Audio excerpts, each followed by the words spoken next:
আসসালামু আলাইকুম। শুরু করির এমজিসি প্রেজেন্ট সিএনটিভি সিটিজি রাত ৮টার সংবাদ। অনার লগে আছে আই সাজিদা ইমা। শুরুতেই জানাই দিয়ে সংবাদর শিরোনাম দিন। চট্টগ্রাম আদালতর ১৯১১ নথি গায়েব, পিপির জিডি। ফুটপাত দখলমুক্ত করতে চট্টগ্রাম সিটি কর্পোরেশন মেয়রের নির্দেশে নির্বাহী ম্যাজিস্ট্রেটের অভিযান পরিচালনা। নৌবাহিনীর বাৎসরিক সমুদ্র মহড়া উপলক্ষে চট্টগ্রামত সমুদ্র সচেতন বিষয়ক সেমিনার অনুষ্ঠিত। ঔষধত বাহ্যে ব্যাট সংখ্যা নিম্নবিত্ত অক্কল। ১১ জানুয়ারি মাঠত গড়া জিয়া ক্রিকেট টুর্নামেন্ট। কর্ণফুলী যুবলীগের সভাপতি নাজিম হায়দার গ্রেপ্তার এবং সিজিএস কলোনি শহীদ জিয়া স্মৃতি সংসদ আয়োজিত শহীদ জিয়া স্মৃতি ফুটবল টুর্নামেন্টের ফাইনাল খেলা অনুষ্ঠিত।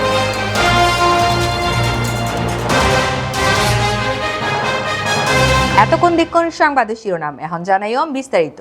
চট্টগ্রাম মহানগর দায়রা জজ আদালতের আওতাধীন ৩০ আদালততো ১৯১১ মামলা সংশ্লিষ্ট নথি নিখোঁজ হয়ে ১৩ হইতে ৩১ ডিসেম্বরের মধ্যে আদালতত ছুটি তাহা হালিন মহানগর পাবলিক প্রসিকিউটর পিপির কার্যালয়ের সামনেতো এই নথিগি নিখোঁজ হয়। এই বিষয়ে চট্টগ্রাম মহানগর পিপি মফিজুল হক ভুইয়া জানান, কোতোয়ালি থানাত উগা সাধারণ ডায়েরি দায়ের করা হয়ে পাশাপাশি তদন্ত চলমান।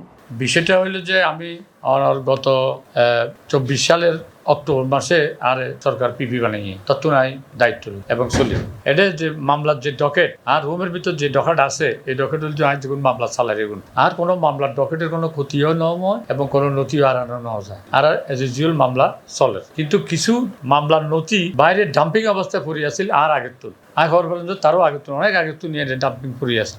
এখন গত ১২তে আর অবকাশত গেলাম, ছুটিতে গেলাম। ছুটি তুলে আইয়েন ১ তারিখে তারা জয়েন করছি। পরবর্তী পর্যায়ে দেখি যে এডে ওই যে নথিয়ান পড়ে আছিল পরিত্যক্ত অবস্থায় ইন নেই। ইন নথাকনের কারণে ইন যার মূল নথি ন মূল নথি আর ফেরস্তায় আছে, আদালতে আছে মামলার মূল নথি এবং যে ডকেট আরেকখান কপি আছে পুলিশের কাছে। কিন্তু এডে আর কোনো দায়িত্ববান কোনো মালামাল নো আছিল এবং ইন আর কাছে নো আছিল এবং আর কেউ বুঝাইও নহতে আইও কেউ তুমি বুঝি নহলে। কিন্তু এজ ইউজুয়াল যেহেতু ই নাই জানি পারলাম যে বাংলার নথি একতাল্লাহ খালি জিডি করছি। These are defect. আচ্ছা, এনে অনেকে ইতিমধ্যে খবর লইলেন কিনা এইসব যে কাগজপত্র আছে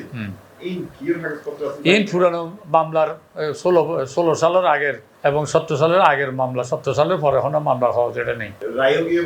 এই যে ইনারতে খুদ লন ফুরিব সন ফুরিব হত্য খোয়ান রায় ইয়ে খোয়ান রায়ের নময় খোয়ান ফেন্ডিং আছে সন ফুরিব সন ছাড়া তো হইতে না। কিন্তু এখন আপনি ইমিডিয়েটলি দরকার আছে যে এটা খাস করছে বন্ধের ভিতরে কন্ট্রাক্টারে খাস করছে রঙের খাস করছে লেবার আসছিল যিনি হটে গেল যদি ন জানাই ইয়ানে তো বাইর করেন পড়িব ন্যায় বিচারের সাথে আর ৩ সন পড়িব এই হতাল লাইজি করেছি না। এটা সব ক্লোজ সার্কিট ক্যামেরা নাই, ক্লোজ সার্কিট ক্যামেরা লাই আই সারা হয়ে দিবে। এছাড়াও এ বিষয়ে আদালতের অপর একজন আইনজীবী মোহাম্মদ মিজান জানান, অনুযায়ী হইলেন দায়িত্ব অবহেলা তো অবশ্যই দায়িত্ব অবহেলা, যেহেতু সরকারি নথি কিন্তু আসলে এরকম ভাবে রাখা উচিত আছিল। আজ উনি রাজি উনি গতকালি রাতে তো দেই ১৩ তারিখ থেকে ৩১ তারিখের ভিতরে কোর্ট বন্ধ আছিল, এই সময় নথি না থাকে দায়িত্ব অবহেলা তো অবশ্যই আছে, ইয়ান কোনো প্রশ্নের সুযোগ নাই। কিন্তু সবচেয়ে গুরুত্বপূর্ণ হল নেপথ্য অনেক কিছু আছে কিনা, উদ্দেশ্য প্রণোদিত বলে ষড়যন্ত্রভাবে এই সমস্ত করে কিনা। আর অনেও জানান যে এই আগস্ট অভ্যুত্থানের পরে জুলাই আগস্ট অভ্যুত্থানের পরে দেখেন না যে আসলে বড় ধরনের বাংলাদেশের ষড়যন্ত্র চলে দিন আমরা দেখি। আজিয়া মেয়র ডাক্তার সাদাত হোসেনের নির্দেশে ফুটপাত দখলমুক্ত করতে চট্টগ্রাম সিটি কর্পোরেশনের অভিযান পরিচালনা হয়ে এই বিষয়ে বিস্তারিত জানা সহকর্মী শাহরিয়া সুমন।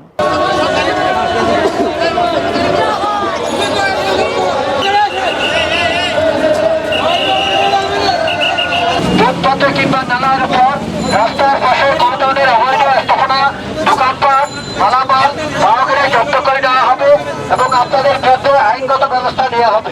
প্রতিদিন চলমান প্রক্রিয়া, এটা আমাদের প্রতিদিন আমরা রাত্রেও করি, সকালেও করি। সকালে আমরা ম্যাজিস্ট্রেট কন্টিনিউ এটা করবে। এখন ম্যাজিস্ট্রেট প্রতিদিন এক এক জায়গায় অভিযান চলতেছে। আজকে একটা আমরা বড় অভিযান শুরু করছি, একদম কাজেরদিরি থেকে শুরু করে আমরা এখন লালদিঘি পর্যন্ত আসছি।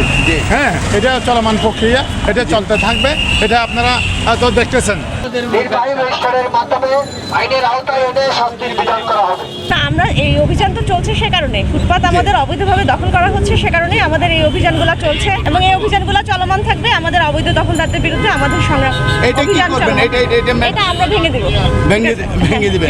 এভাবে সিটি কর্পোরেশন অনেক জায়গা দখল করে ব্যবসা প্রতিষ্ঠান খুলে পড়ছে, এগুলাকে আপনার উদ্ধার করা সম্ভব হবে কিনা? উদ্ধার করার চেষ্টা তো, প্রক্রিয়া তো চলমান আছে। আর সাধারণ যারা মানুষ আছে হকার আছে এদেরকে আপনাদের যে উদ্বৃত্ত জায়গা যেগুলো আছে রাস্তার পাশে এদেরকে কি বরাদ্দ দেওয়ার কোনো চিন্তা ভাবনা আছে আপনাদের?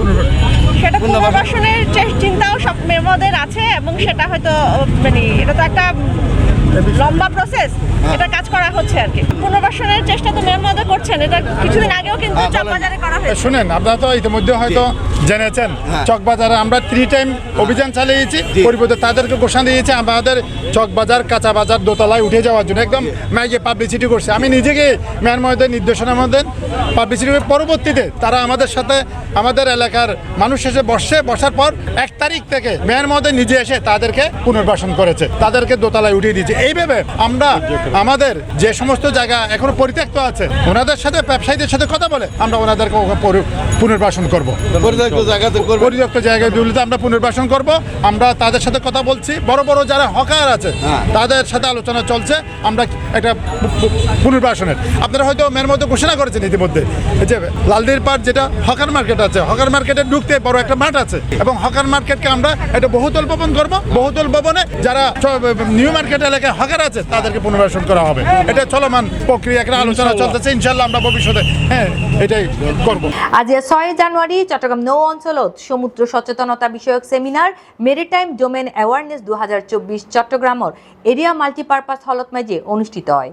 এই সেমিনারত প্রধান অতিথি হিসেবে উপস্থিত আছিল চট্টগ্রাম নৌ অঞ্চলের আঞ্চলিক কমান্ডার রিয়ার অ্যাডমিরাল মীর এরশাদ আলী এবং এই বিষয়ে বিস্তারিত জানার সহকর্মী কাউসার ফাহিম। বাংলাদেশ নৌবাহিনীর বাৎসরিক সমুদ্র মহড়া এক্সারসাইজ সেফগার্ড 2024 অংশ হিসেবে চট্টগ্রাম নৌ অঞ্চল সমুদ্র সচেতনতা বিষয়ক seminar maritime domain awareness 2024 Chittagong area multipurpose হলত অনুষ্ঠিত হয়। is not prevalent either in the east side or the west side from the pivotal point of Jidapur to সমুদ্র সম্পদ ব্যবহারকারী সংস্থাসমূহের মধ্যে পারস্পরিক সহযোগিতা বৃদ্ধির লক্ষ্যে অনুষ্ঠিত সেমিনার দ্বয়ত যথাক্রমে চট্টগ্রাম নৌ অঞ্চলের আঞ্চলিক কমান্ডার সমুদ্র সম্পদ ব্যবহারকারী সংস্থাসমূহের মধ্যে পারস্পরিক সহযোগিতা বৃদ্ধির লক্ষ্যে অনুষ্ঠিত সেমিনার দ্বয়ত যথাক্রমে চট্টগ্রাম নৌ অঞ্চলের আঞ্চলিক কমান্ডার রিয়ার অ্যাডমিরাল মীর এরশাদ আলী প্রধান অতিথি হিসেবে উপস্থিত আছেন। 6 million cruise container. So what is the drawback? What is the reasons? চট্টগ্রামত অনুষ্ঠিত সেমিনারে সমুদ্রপথ নিরাপদ বাণিজ্যিক সম্প্রসারণ, জ্বালানি নিরাপত্তায় সামুদ্রিক খনিজ সম্পদের ব্যবহার, মৎস্য সম্পদের সুষ্ঠু ব্যবহার, দেশের অভ্যন্তরীণ নৌপথসমূহের ন্যায্যতা সংকট ও তাত্তুন উত্তরণের উপায়, পরিবেশ বান্ধব সামুদ্রিক শিল্প উন্নয়ন এবং পরিবেশ ও জীববৈচিত্র্য রক্ষাসমূহ, সমুদ্র সম্পদের নিরাপত্তা রক্ষায় চ্যালেঞ্জ সমূহ মোকাবিলা বিভিন্ন বিষয়ে আলোচনা অনুষ্ঠিত হয়। Coastal Pacific Agreement with India, SASEC, another is a blooming regional forum. Then PWTT, the river network connectivity between India and Bangladesh. সেমিনারত Bangladesh সেনা, নৌ ও বিমান বাহিনী, বাংলাদেশ কোস্টগার্ড, চট্টগ্রাম বন্দর কর্তৃপক্ষ, BSMRIU, বাংলাদেশ প্রযুক্তি বিশ্ববিদ্যালয়, চট্টগ্রাম বিশ্ববিদ্যালয়, marine fisheries academy, Bangladesh shipping corporation, BIWTA, Chittagong customs house, BNCC, BORI, পরিবেশ অধিদপ্তর, চট্টগ্রাম ড্রাই ডক লিমিটেড এবং অন্যান্য মেরিটাইম সংস্থা প্রতিনিধিদল উপস্থিত আছেন।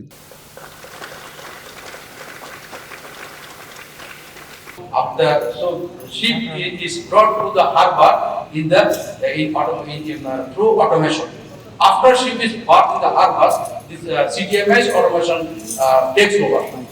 So now BTMS automation works 100%. CTMS automation depends partly on the executive and real customer. It is truly an honor to stand before such a distinguished audience comprising some of the finest minds and dedicated professionals in the maritime domain.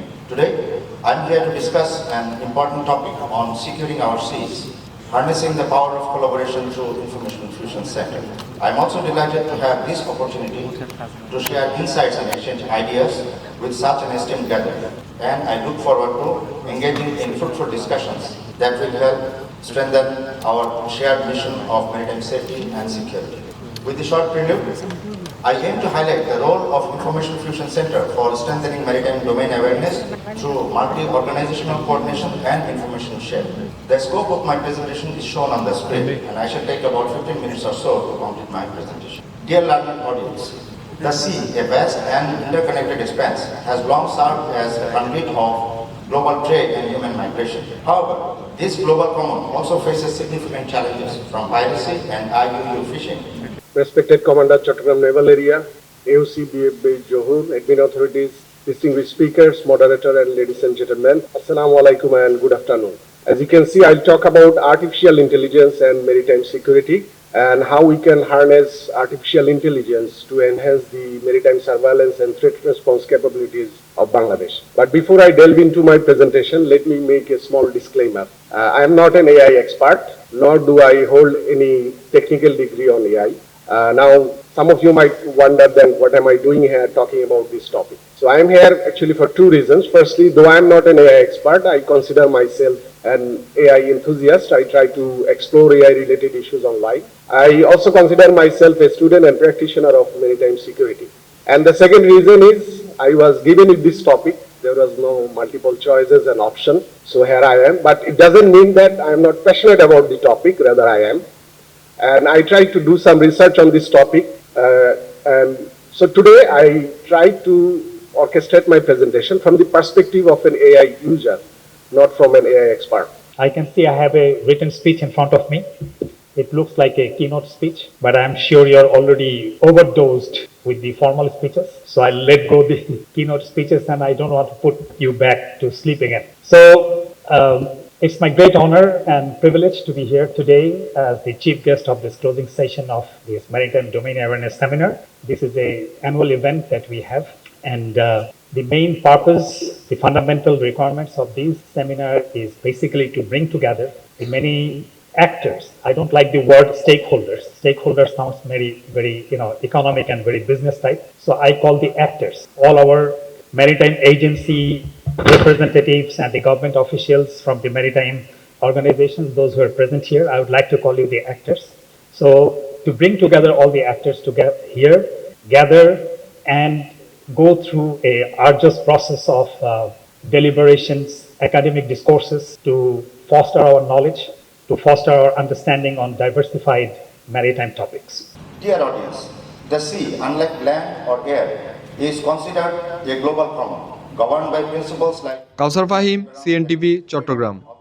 ঔষধ সহ 43 পণ্যরুয়ার মূল্য সংযোজন কর বা VAT আরো বাড়ানোর উদ্যোগ লইয়ে জাতীয় রাজস্ব বোর্ড হমভ্যাট আছে এরকম অন্তত 43 ধরনের পণ্য ও সেবারুয়ার ভ্যাট বাড়াইরে 15% আরোপর প্রস্তাব গজ্জে এই সংস্থাও এবং এই বিষয়ে জনগণের মাঝে দেখা দিয়ে মতামতর ভিন্নতা বিস্তারিত উন্নয়ন সহকর্মী জিয়াউদ্দিন জিয়ানোর রিপোর্টার এনো মজে এনো মরম করিব ইনকাম নাই 5 টাকা খরচ এরকম 5 টাকা কি জুমেন্ডার মেডিকেল সামনে হয়তো ববেটা হাজি করত না খাওয়া দেন করি হ্যাঁ নারা তো বুঝেন না পারতে রেট বাড়াই বাংলাদেশের অবস্থা এখন খুব একটা ভালো নয় তাতে বলি যে ওষুধের ব্যাট যদি বাড়ালেন অবশ্যই যারা মধ্যবিত্ত ফ্যামিলি তার অবশ্যই দেশের প্রভাব পড়বে ভাত না খেলে আমাদের হয় কিন্তু 3 বেলা ওষুধ না খেলে আমাদের হয় না ব্যাট বাড়ানো মায়ের তো কি অবশ্যই জনগণের ক্ষতি হয় নতুন করে 43 কেন পণ্যের উপর ব্যাট বাড়ানোর পরিকল্পনা করেন ইয়ানের মধ্যে ওষুধও আছে হঠাৎ আছে অসুস্থ মানুষের ভাত না খাইলে চলে কিন্তু ওষুধ খন করে ওষুধ হইল আর মৌলিক চাহিদার 5 কানের মধ্যে 1 কান জিয়ান আড়ালে বহুত গুরুত্বপূর্ণ তো এন সময় আইয়ারে ওষুধের উপর যে ব্যাট আরোপ করা হইয়ে নতুন করি ইয়ানকে আসলে কতটা যুক্তিসঙ্গত চলেন আর জানি নেবার চেষ্টা করি সাধারণ বক্তব্য তুন আর ভাই মরিনের আর মারিল ন বুঝুন বুঝুন না কি হই এখন তো ওষুধের দাম বেশি মানুষ তো নিয়মিত কম পরে ওষুধ দিবে এখন তো মানে কি করিব এখন আর কোনো কিছু গরিবের উপায় নেই আর সাধারণ জনগণ এনো মজে এনো মরম করিব ইনকাম নাই 5 টাকা খরচ এরকম 5 টাকা কি জুমেন্ডার অবশ্যই ইনহারা ব্যাট বাড়ালে তো আড়ালে যারা নিত্যর প্রয়োজন যারা তো ওষুধ বেশি লাগে এটার আড়ালে ধরুন বাংলাদেশের অবস্থা এখন খুব একটা ভালো নয় ঠিক আছে তাহলে বলি যে ওষুধের ব্যাট যদি বাড়ালেন অবশ্যই যারা মধ্যবিত্ত ফ্যামিলি তার অবশ্যই দেশের প্রভাব পড়বে হারাফর ব্যাট বাড়ালে অবশ্যই ব্যাট যে বাড়তে বাড়াই হ্যাঁ আর মনে করবো ডিসকাউন্ট দিতাম হ্যাঁ ডিসকাউন্ট দিলে হয়তো তোরা ডাহাতি করতে লাগবে ভালো হবে মেডিকেল সামনে হয়তো ববে ডাহাতি করো না খাওয়া দেন করি হ্যাঁ নারা তো বুঝাই না পারতে রেট বাড়াই ইয়ে তারা ন বুঝাই তারা হয়তো আর হালিয়ে লইছি কিন্তু রেট আগে বাড়াই কিন্তু এটা তবু ন মানে হ্যাঁ কাস্টমার আর গালালি করার হয়তো ডাহাতি করতে বসে হয়তো হতেন করি আর তো কি হয়ে লাস্ট পর্যন্ত আর নিজেরা বাধ্য এখন নমায় তো অনেক কথা বেশি মনে করেন এখন উচিত আর নচিত হয় না কিন্তু পাবলিক তো ন বুঝে এখন সরকার বাড়াই দেয় কিন্তু পাবলিক তো ন বুঝে পাবলিক হয়তো কি হনসে পাতা বুঝাই ডাকাত ডাইরেক্ট আর ডাইরেক্ট ডাহা যায় তোরা মেডিকেলের সামনে বই ডাহাতি করা হওয়া দেন করিয়া তা আর কি হইম না আসলে আর যদি ওষুধের ব্যাট অনাজীব হয়ে যাবে বাড়াবো তাহলে ওষুধের ব্যাট বাড়ালে অবশ্যই ওষুধের দাম বৃদ্ধি পাইব এর ফলে আসলে আর বিগত যেগুন রেগুলার ওষুধ যেগুন অনার দৈনন্দিন খাই লাগিব নখাইলে কিন্তু নুমর যেন আর ঘরে তো রুগী আছে আর রুগী তো আর নিজেরা আহা বাইর যেমন প্রেশার ওষুধ হন অনার ডায়াবেটিসের ওষুধ হন যেগুলো রেগুলার নিত্য প্রয়োজনের ওষুধ একদম নিত্য প্রয়োজনের মতন ইনবেলা আসলে প্রভাব পড়ে জানো এগুলো আসলে কিনা সাহায্য বাইরে চলে যাবি যেমন ওনার 60 আসলে ওনার আগে 80 টিয়া এখন করছি 90 টিয়া তারপর যে 100 টিয়া তারা বেশি 90 টিয়া অনেক যদি আবার বাড়ে জিনিসগুলো তো ওরার সাহায্যের বাড়ে দেয় এই নৌকো আর লগে বিভ্রান্তি হয় একদিন তারপরে আস্তে আস্তে ঠিক হয়ে যাবি না অবশ্যই বাত তো নহালি চলে কিন্তু ওষুধ হাইল লাগে কারণ আর ঘরে তো রুগী আছে দুনিয়া জিন্দি যাবে তো কিন্তু ওষুধ তো হাইল লাগবে এখন মোটামুটি যে ব্যাট জিম বাড়াই তো জনগণের মধ্যে প্রভাব না পড়েন না ওষুধ দাম বৃদ্ধি নন না ব্যাট বাড়ানোর মায়ের তো কি অবশ্যই জনগণের ক্ষতি হয় ওই মুহূর্তে আর সাধারণ দোকানদারে আর কিছু হয় না ওষুধ প্রশাসনে যদি কিছু হয় সেক্ষেত্রে আলাদা বিষয় এখন এই মুহূর্তে মানুষের অবস্থা খুব মানে খারাপ এখন হঠাৎ করে ব্যাট বাড়াইলে সব প্রত্যেক মানুষের যদি প্রভাব না পড়েন না জিনিসটা অবশ্যই গ্রাহকের সমস্যা হইব কারণ তারা অবশ্যই ব্যাট বাড়াইলে মনে হয় কোম্পানি ওষুধ দাম বাড়াইব সেক্ষেত্রে আর গ্রাহকের উদ্যোগের মন প্রভাব না পড়েন না আগে যে হতাশ 12.5% নয় 12.5% এখন 2.5% তার মানে 15%। চট্টগ্রাম ও জিয়া ক্রিকেট টুর্নামেন্ট সফল করিবার লক্ষ্যে চট্টগ্রাম বিভাগীয় সার্বিক ব্যবস্থাপনা কমিটি ও উপকমিটির সমন্বয় সভা অনুষ্ঠিত হয়। আগামী 11 জানুয়ারি মাঠত গড়ার এই ক্রিকেট টুর্নামেন্ট তারা অফিসিয়ালি যারা এই অর্গানাইজড করে তারা যেন আর এখন মিটিং করে হইতে শৃঙ্খলা ফার্স্ট আওয়ার প্রায়োরিটি দেশ সারা খেলোয়াড়রা খেলাটা অংশগ্রহণ করি বিবল বড় চমক তার সাথে যোগ হইব যে আমরা দেশের বরণ্য শিল্পীবৃন্দ এটা এখন ডিসক্লোজ নগরীর যেদিন আমরা প্রেস রিলিজের মাধ্যমে জানাই এদিনে জানাই দিও বর্ণাঢ্য আয়োজনত আগামী 11 জানুয়ারি শনিবার চট্টগ্রাম এমএআরসি স্টেডিয়ামত অনুষ্ঠিতব্য জিয়া ক্রিকেট টুর্নামেন্ট 2024 টি20 সফল ও উৎসব মুখর করিবার লক্ষ্যে চট্টগ্রাম বিভাগীয় সার্বিক ব্যবস্থাপনা কমিটি ও উপকমিটির আহ্বায়কগণের সমন্বয় সভা অনুষ্ঠিত চট্টগ্রাম বিভাগীয় সার্বিক ব্যবস্থাপনা কমিটির আহ্বায়ক মশিউল আলম স্বপনের সভাপতিত্বে প্রধান অতিথি হিসেবে উপস্থিত আছেন চট্টগ্রাম মহানগর বিএনপির সদস্য সচিব নাজিমুর রহমান।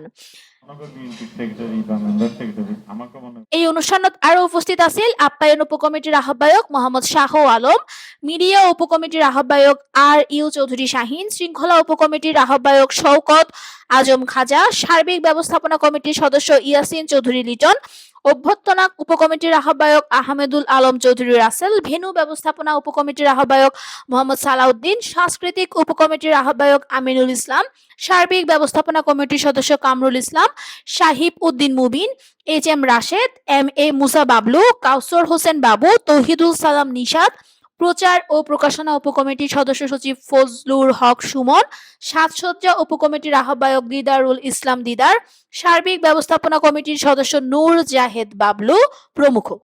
আরা সবচেয়ে বেশি চেষ্টা করি যে শৃঙ্খলা বজায় রাখবার লাই আর যারা দর্শক স্টেডিয়ামত খেলা যাইবার লাইব সবচেয়ে বেশি হতো আর অফিসিয়ালি যারা এই অর্গানাইজড করে তারা যেন আর এখন মিটিং করে হইতে শৃঙ্খলা ফার্স্ট আওয়ার প্রায়োরিটি এই যারা দর্শক হবে তারা যেন সুশৃঙ্খল থাকে তাই এর গ্যালারিত বইয়ের খেলা চাইতারে আর অফিস আমন্ত্রিত অতিথি যারা থাকবে তারাও যেন সুশৃঙ্খল ভাবে বইতারে খেলা চাইতারে ইয়ে নাহলে জিএন গরিবের দরকার আর ব্যাগুন করছুম এই বিষয়ে আর কোনো সাথ দিতাম কিন্তু আর গত হাল যাবে আর ফুটবল টুর্নামেন্টে ইবেতন কিছু শিক্ষা আর ইতিমধ্যে গ্রহণ করছি। মূলত আর এই টুর্নামেন্টের নাম আপনারা জানেন জিয়া ক্রিকেট টুর্নামেন্ট 2024 এই আয়োজন আকর্ষণীয় করিবার লাই বলি আর সাংস্কৃতিক টিম উপ কমিটি যে যাবে এবার এবং প্রচার উপ কমিটি ব্যাগনি মিলিয়ে আর সমন্বিতভাবে হাজগরির যে প্রচারের মাধ্যমে আর আশা করতে এই চট্টগ্রাম সারা ফেলাতে এই টুর্নামেন্ট লইলে খেলায় চমক বিশেষ করে দেশ সারা খেলোয়াড়রা খেলাটা অংশগ্রহণ করি বিবল বড় চমক তার সাথে যোগ হইব যে আমরা দেশের বরণ্য শিল্পীবৃন্দ এটা এখন ডিসক্লোজ নগরীর যেদিন আমরা প্রেস রিলিজের মাধ্যমে জানাই এদিনে জানাই দিও যে হন শিল্পী হয়ে এখন আপাতত আকর্ষণ নাম থাক জাসাস শিল্পকল তো মানে স্বাভাবিকভাবে আছে জাসাস টোটাল সাংস্কৃতিক অঙ্গনান মধ্যে যেভাবে বিচরণ করেন এই ধারাবাহিকভাবে এডেও অবদান রাখিব জাসাস এবং জাসাস মূল আয়োজক টাইম। ডেস্ক রিপোর্ট অনন্যা দে, সিএনটিভি সিটিজি। বৈষম্য বিরোধী ছাত্র জনতার আন্দোলনত হামলা ভাঙচুর ও লুটপাটর মামলাত চট্টগ্রামের কর্ণফুলী উপজেলা যুবলীগের ভারপ্রাপ্ত সভাপতি নাজিমউদ্দিন হায়দাররে ডাঙ্গারসর এলাকাতো গ্রেফতার করা হয়। গ্রেফতারকৃত নাজিমউদ্দিন হায়দার কর্ণফুলী উপজেলা যুবলীগের ভারপ্রাপ্ত সভাপতি ও উপজেলা আওয়ামী লীগের যুগ্ম সম্পাদকের দায়িত্বত আছিল। তিনি ক্ষমতাচ্যুত প্রধানমন্ত্রী শেখ হাসিনা দেশ ত্যাগের ফরতো দীর্ঘদিন ধরে আত্মগোপনত আছিল। গত 4 আগস্ট চট্টগ্রাম নগরীর নিউ মার্কেট এলাকাত বৈষম্য বিরোধী ছাত্র জনতার আন্দোলনত তার বিরুদ্ধে নাশকতার অভিযোগ উঠে। এছাড়াও এই যুবলীগ নেতার বিরুদ্ধে বিভিন্ন থানাত মামলা তাহায় তারে কোতোয়ালি থানাত হস্তান্তর করা হয় ও তার বিরুদ্ধে আইনানুগ ব্যবস্থা গ্রহণ করা হয়। এবং এই বিষয়ে চট্টগ্রাম মেট্রোপলিটন পুলিশের deputy police commissioner crime and অপারেশনসর মোহাম্মদ রইস উদ্দিন জানান,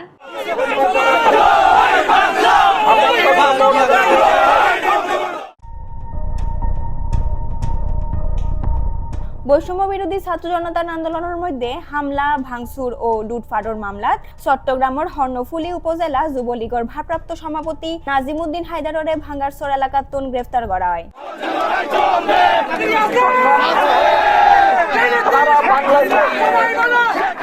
গ্রেফতারকৃত নাজিমউদ্দিন হায়দার কর্ণফুলী উপজেলা যুবলীগের ভারপ্রাপ্ত সভাপতি ও উপজেলা আওয়ামী লীগের যুব সম্পাদক হিসেবে আছে। তিনি ক্ষমতাচ্যুত প্রধানমন্ত্রী শেখ হাসিনা দেশ ত্যাগের ফরদি বহুত দিন দরিয়ারে আত্মগোপনত আছিল। গত 4 আগস্ট চট্টগ্রাম নগরীর নিউ মার্কেট এলাকাত বৈষম্য বিরোধী ছাত্র জনতার আন্দোলনের মধ্যে তার বিরুদ্ধে নাশকতার অভিযোগ আছে। এছাড়াও এই যুবলীগ নেতার বিরুদ্ধে বিভিন্ন থানাত মামলা তাহায় তারে কোতোয়ালি থানাত হস্তান্তর করা হয় ও তার বিরুদ্ধে আইনানুগ ব্যবস্থা গ্রহণ করা হয়।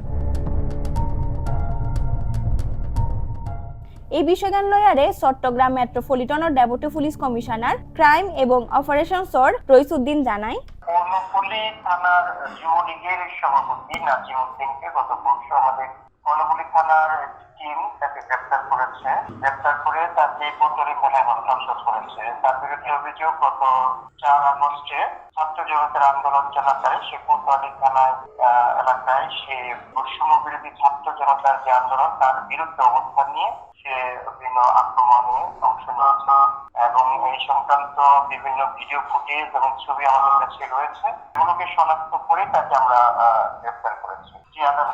সিজিএস কলোনি শহীদ জিয়া স্মৃতি সংসদ আয়োজিত শহীদ জিয়া স্মৃতি ফুটবল টুর্নামেন্টের ফাইনাল খেলা অনুষ্ঠিত হইয়ে। এ বিষয়ে বিস্তারিত সাইয়ম শাহরিয়ার সুমনার রিপোর্টে। এবং সাংস্কৃতিক অনুষ্ঠানের আয়োজন করার জন্য এর ধারাবাহিকতা অনুযায়ী শহীদ রাষ্ট্রপতি জিয়াউর রহমানের এবং দেশনেত্রী বেগম খালেদা জিয়ার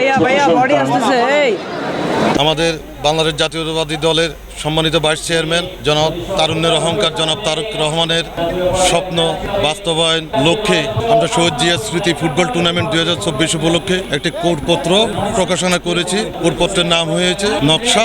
সেখানে বাংলাদেশ জাতীয়তাবাদী আদর্শের লোকজনের এবং আমন্ত্রিত যারা আমাদের দেশের মেধা প্রজ্ঞা বিভিন্ন সাংস্কৃতিক অনুষ্ঠান খেলাধুলায় সম্পৃক্ত করেছে এবং নিজেকে এবং অতীতেও নিজেদেরকে সম্পৃক্ত রেখেছে, ওনারা ওনাদের মূল্যবান বাণী আমাদেরকে দিয়েছেন। আমরা সেটা লিপিবদ্ধ করে ছাপিয়েছি।